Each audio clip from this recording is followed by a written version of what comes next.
Hello, everyone. Welcome to the Women of Live programming. I am so excited to be your moderator today for this fireside chat from my friend and my manager. She is the co-founder of Levity Live, and she's also the president of talent. And this being Women's History Month, she deserves this. Judi, Marmel, so happy. Thanks for having me.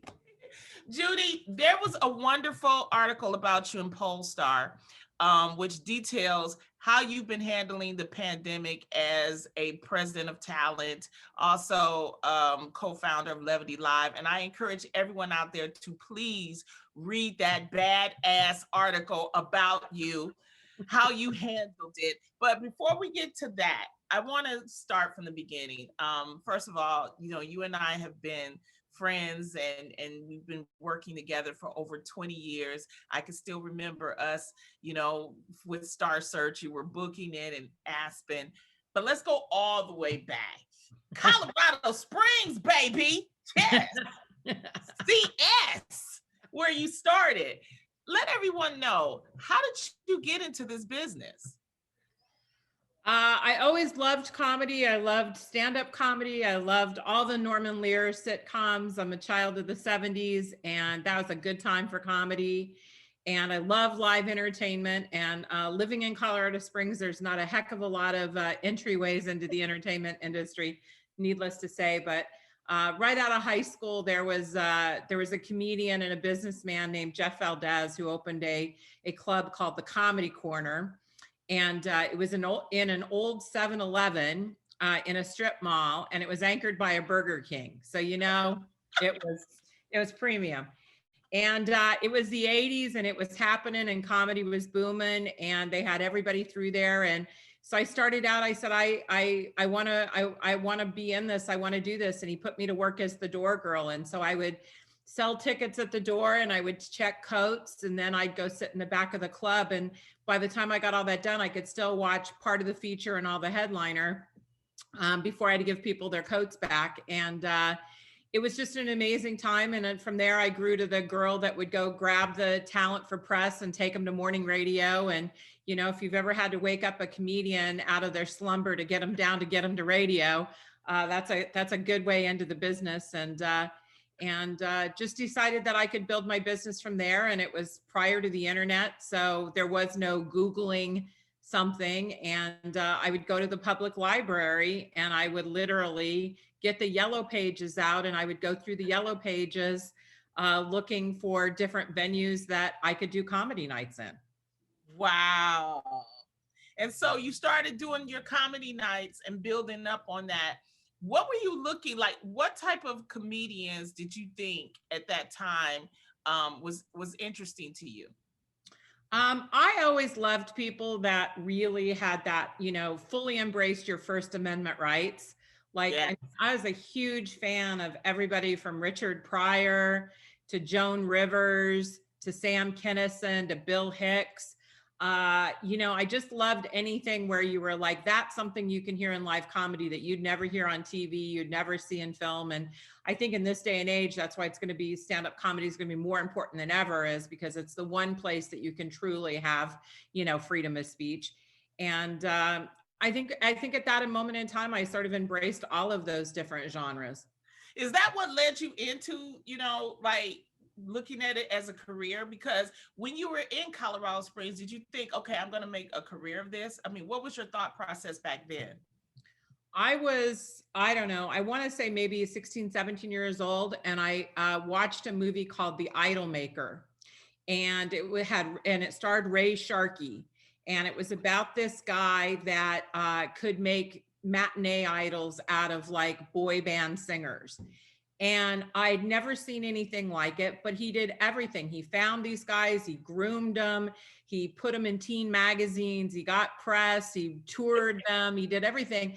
And I just remember watching it and going, whatever that guy does, that's what I want to do for a living. But I had zero idea if he was a manager, an agent, a producer, a promoter. I didn't even know what he was. I just knew that's what it was that I wanted to do. And little did I realize that all of these different jobs of, promoting your own one-nighters or doing press with comedians or working inside a comedy club or booking dates, all of those things would eventually end up becoming that career. Were there a lot of women at that time doing what you were doing in Colorado Springs? No, as a matter of fact, there weren't. There were a lot of men that back then people were still paying comedians half cocaine and half cash. So no, there were not a lot of women doing it, and there were plenty of men that I think was just like, who is this broad and why does she keep calling me? That's so funny. And I just want to remind everybody out there that I will be taking a few questions towards the end of our conversation with Judi. We're celebrating her while we learn about her life. So we're talking about Colorado Springs. You got your rooms. How did you make the transition from Colorado Springs to Los Angeles, or what was your next move once you were doing Colorado Springs?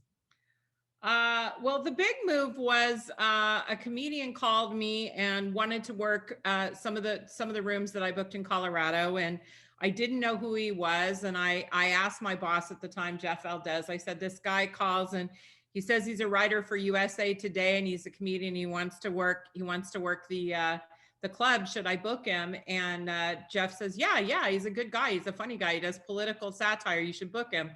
And that guy is Steve Marmel, who ended up becoming my husband, who I've been with coming on 28 years now. He was living in Los Angeles and had been writing, he was writing all the Clinton stuff for the original Arsenio Hall show. And we started a phone relationship, didn't know each other. And he really encouraged me to take a look at moving to Los Angeles and seeing what else I could do. I was sort of a big fish in this little pond, and he was really the person that encouraged me to come to Los Angeles and see what kind of career I could have. You know, all these years, Judi, I did not know that Steve was the reason why you moved. Wow. Before Bumble, before online dating, you know, it was comedy that got you your husband. I'm going to pause for one quick second because they just came to cut the grass. I'll be right back. Don't you love this at-home atmosphere? It's like, you know, they come, they cut the grass. We got to do a quick little take, but she will be right back to tell you some more about me and Judi's relationship. Judi, I was just about to tell them about our relationship. Please, go ahead. Right back. You know, I was a former engineer. And so I was doing the Chitlin circuit, doing engineering jokes, and I really needed a manager. And I didn't know how I was going to get one. And then there was an open call for the Aspen Comedy Festival. This is like back in 2000, 2000, 2001. And so I went down there, and that's when I first met Judi Marmel. And she just took to me. She, you know, because everybody else thought my engineering jokes were whack, but not Judi. She's like, there's something in there. You gotta work on it. And we've been working together ever since. So you made the move to Los Angeles. How was that, being, you know, not knowing anyone but maybe Steve? How did you get into the business in LA? Well, I had a guy that I had become friends with, Gary Mann, who was a talent executive and a talent producer, and he invited me to meet the folks over at HBO, and they ended up hiring me as a talent scout. And they said, we understand we're producing the Aspen Comedy Festival, and we understand that you're the gal that knows all the comedians that are in between LA and New York. And nobody seems to know that terrain. And I was like, well, that's my whole terrain, because I booked anywhere I could drive to. So Colorado, Kansas, New Mexico, Utah, the Dakotas. I was the queen of the middle of the country. And I didn't know that would become valuable, but it was very valuable that somebody knew what the middle of the country really thought was funny. And so they ended up hiring me to be a talent scout for them. And I spent 13 years there being a scout and a producer for them. And I always say it was kind of like grad school. I probably learned more about talent and producing than I could have any other way. And I ended up meeting a mutual friend of yours as well, a man named John Moffat, who is the owner of Moffat Lee Productions, very iconic comedy producer. And I just was like a sponge. I absorbed everything I could possibly learn from him in every situation about talent and how to treat people. And he had worked with everybody from on the Richard Pryor show, and he was managed by Bernie Brillstein, and you know, he was friends with Jim Henson, and he'd been on the original Ed Sullivan show. And so for me, this was just like, this was heaven, finding somebody that would mentor me all those years and sort of teach me the business. What did you learn, like by having a mentor like John early on during that time? What were some of Um, the things? uh, First and foremost, kindness to everybody you come in contact with. And your job's not any better than anybody else's job, and it's not more important. And if you're passionate about somebody and you have a gut instinct about somebody, don't let anybody talk you out of it. Wow, that is wonderful. So I'm taking you through your life. This is your life, Judi. Okay. Yeah. So you're working with John. You're a talent booker. Now I want to know, how did you get into, because I'm still trying to understand, how do you and I connect? Because by that time you were working with another company. Um, Yeah, it was booking, Power Entertainment. I was a right. manager that whole time that I worked at HBO. I never wasn't a manager. I never became a full-time employee of, like, you know, the network or anything. Uh, Uh-huh. I never had health insurance or benefits or anything. It was freelance, and I liked it that way because it allowed me to keep this small handful of clients I had. I never thought I was going to go the network route and become a network executive. I never wanted to be. I always just wanted to learn how to produce for my own clients. And I didn't want somebody telling me, this is who you have to represent, which is why I never became an agent, because I was like, oh, they tell you who you have to sell? Well, I don't want to do that. Right. I want to only sell who I want to sell. So I kept my clients the whole time, and I would get up early in the morning and make all my phone calls and spend my lunch hour doing it, and spend some time in the evening before I would go out and scout. And eventually my book of business got large enough that I didn't need to freelance for anybody anymore. I could just live off of what that book of business was. What turns you on for a client? What makes you want to become someone's manager? Um, you know, having a mutual vision for what the future could look like. I mean, I think sometimes the client has it and I don't have it. And sometimes I have it, but the client doesn't. And I think it's mutual work ethic. It's like, if I'm going to get up and want to make this happen for you every day, then you got to wake up and want to make it happen for yourself every day. Mm-hmm. I can remember those times when you were at Power, and that was around the time you and I started working together, and it was like a magical time for comedy back then, because there were stand-ups that were getting development deals. Then there were the clubs that started happening, and you were booking and all of that. It was like that magical time.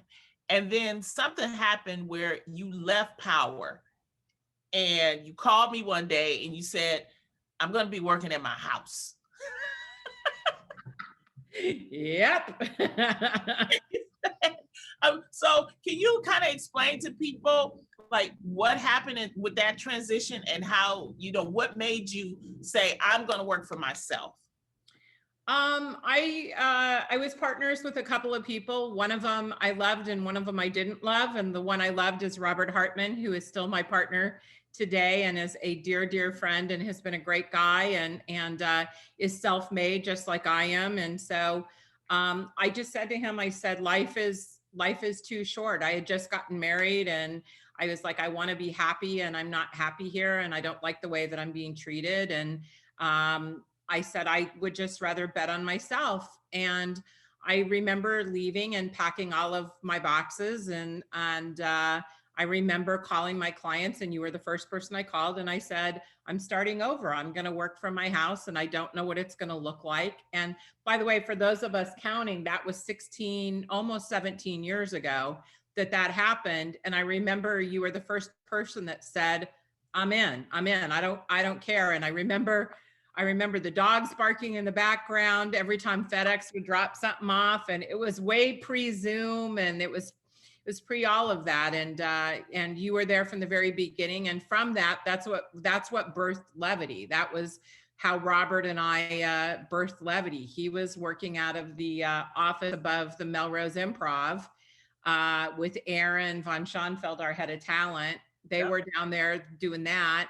And Jesse Shapiro, Bill Bowley, and I were hunkered down in my house making it happen. It was the den. I remember. I would come over and we would feed the dogs, and we'd have tea, and you started working. And so talk about the process that you and Robert made to building Levity Live. Well, I think that it was our philosophy was you could really build a different kind of company. Robert had ownership in the improv comedy clubs. I had the talent management. Our other partner, Stu Schreiberg, was somebody that I had worked with and freelanced for a million times. He was a great guy that had this production company called Triage, and they were really just fantastic producers. And I remember saying to Robert, I was like, we've just got to build a different mousetrap. Like, there's got to be a different way to sort of put all of these things together. We can't go outside for production services all the time. If we've got the clubs, can't we use the clubs to support people like you at the time who were like, before they got a TV show, can we put food on their table? Can we put them to work every week? Can we build a system that takes care of our own?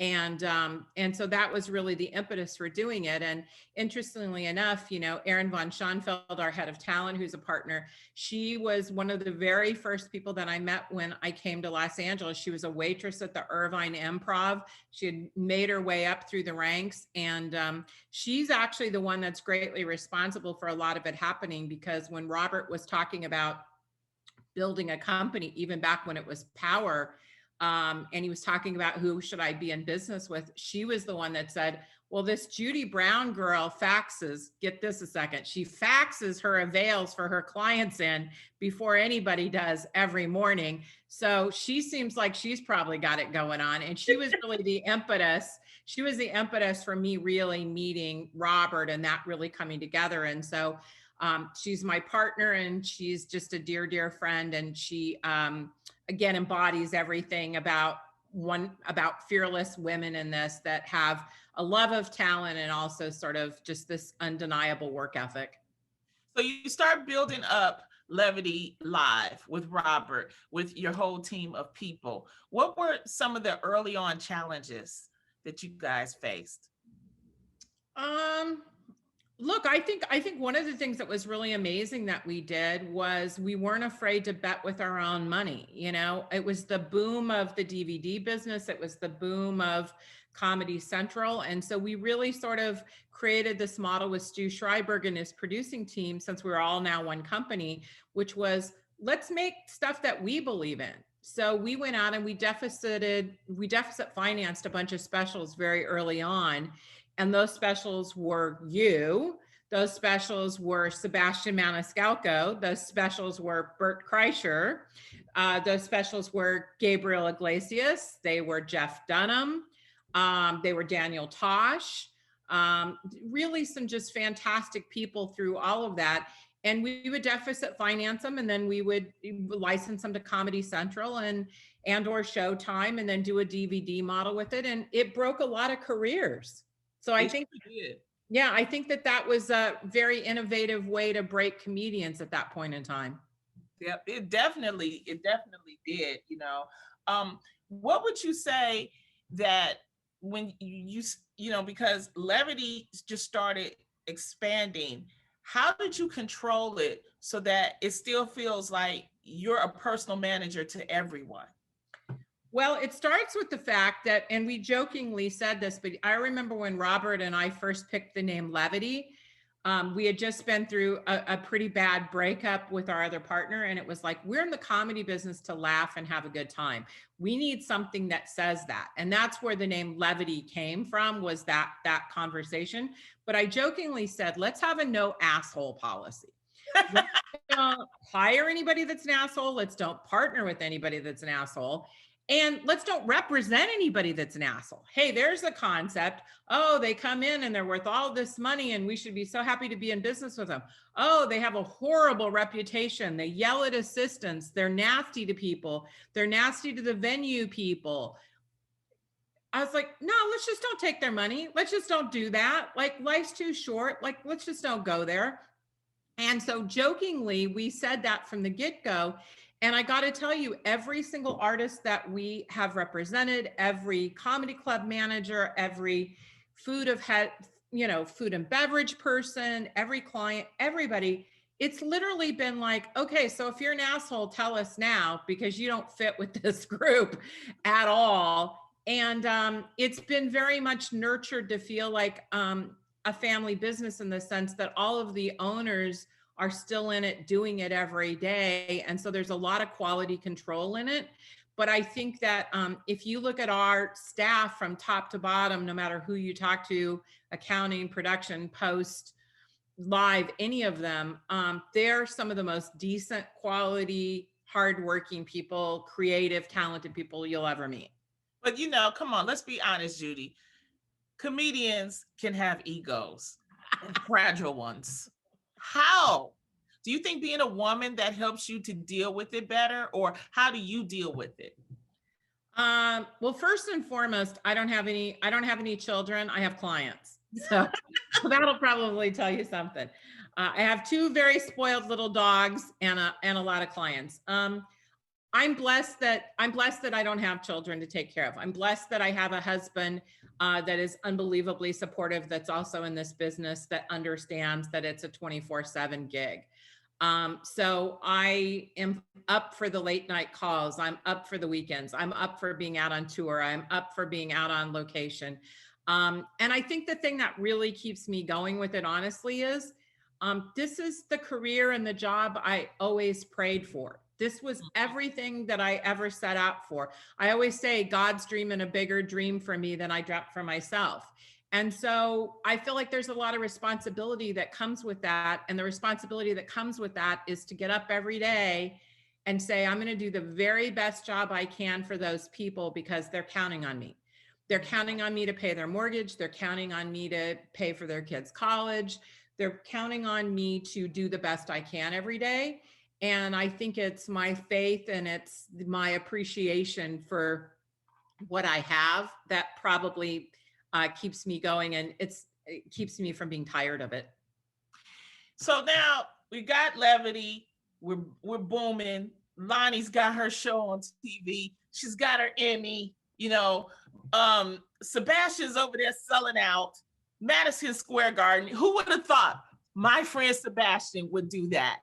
And then all of a sudden, boom, we got all these successes. We got all the clubs. If I need some money, Judi, can you book me? Okay, go over there to the Chicago. Go over there someplace.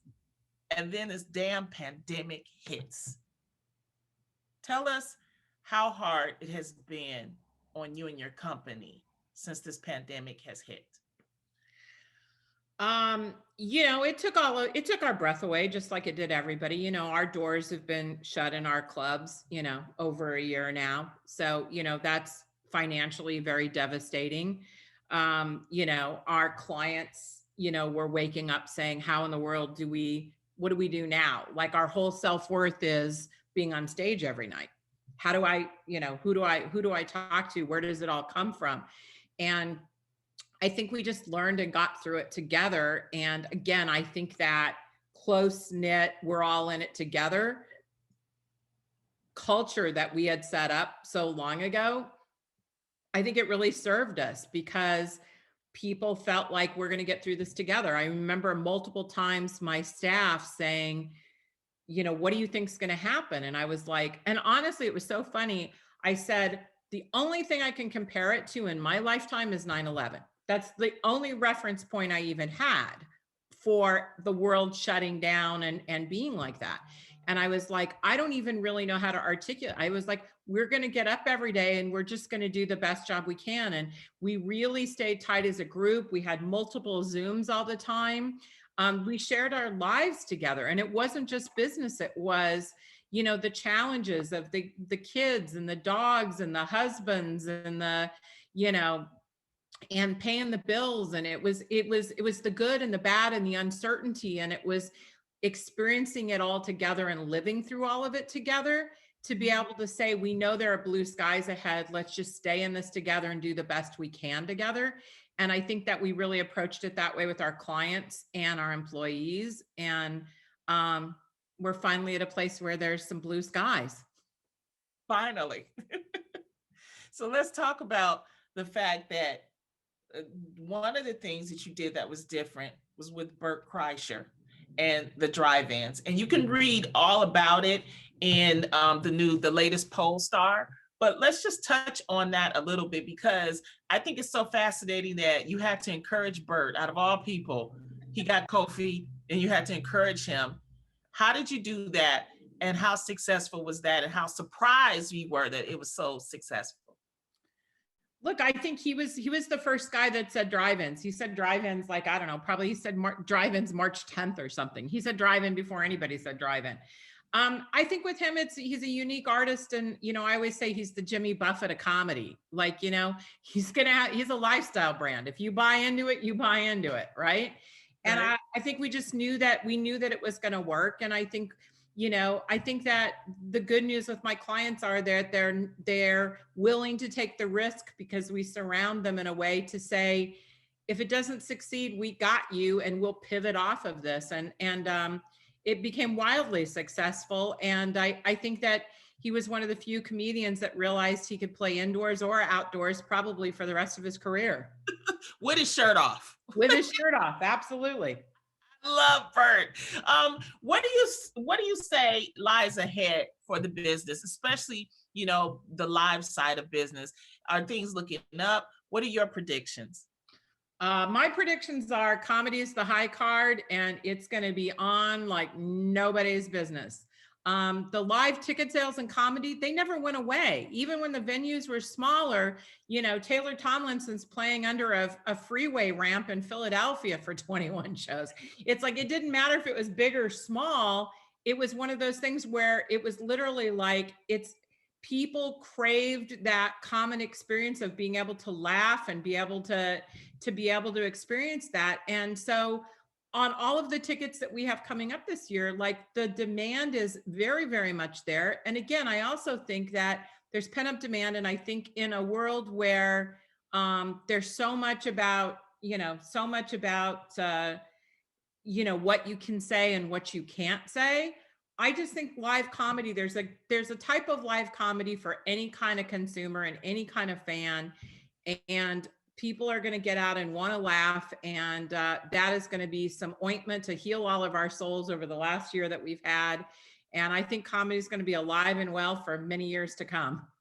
Well, Judi, everyone, you see why Polestar is honoring her.